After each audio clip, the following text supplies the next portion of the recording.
Choice international limited इस company ने भी अपने क्वार्टर 3 के नतीजे घोषित कर दिए हैं। चलिए देखते हैं कैसे रहे नतीजे और क्या रहने वाला है कल इसका मार्केट के ऊपर इम्पैक्ट।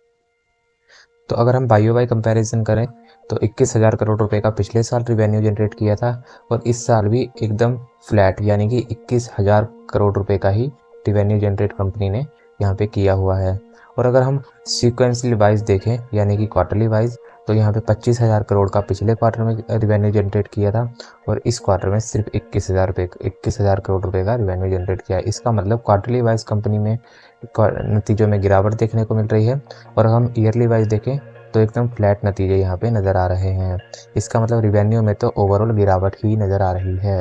अगर हम इसका नेट प्रॉफिट की बात करें तो पिछले साल ईयर ऑन ईयर अगर हम कंपैरिजन करें 4,000 करोड़ के ऊपर इस बार सिर्फ 3,000 करोड़ रुपए का नेट प्रॉफिट कंपनी ने दर्ज किया है।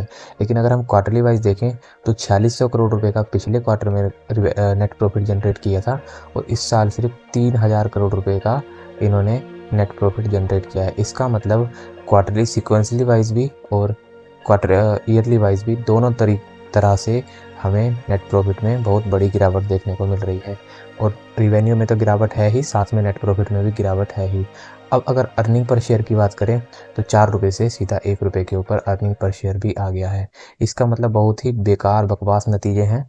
ये शेयर कम से कम 5 से 7% और 7 से 10% तक की गिरावट दिखाने के लिए एकदम अभी तैयार है, क्योंकि ये कंपनी है मेन जो कि काफ़ी प्रमोटर्स के और जो टीवी के ऊपर बैठे रहते हैं लोग उनके ऊपर रडार में कई बार रहता है चॉइस इंटरनेशनल लिमिटेड।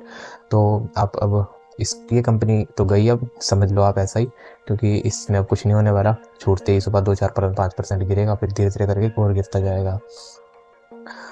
इसी तरह से हम आपके लिए नतीजे लेकर आते रहते हैं। अगर आपको वीडियो पसंद आई तो लाइक करिए, चैनल को सब्सक्राइब करिए। मिलते हैं थोड़ी सी देर में एक नए रिजल्ट के साथ। Take care.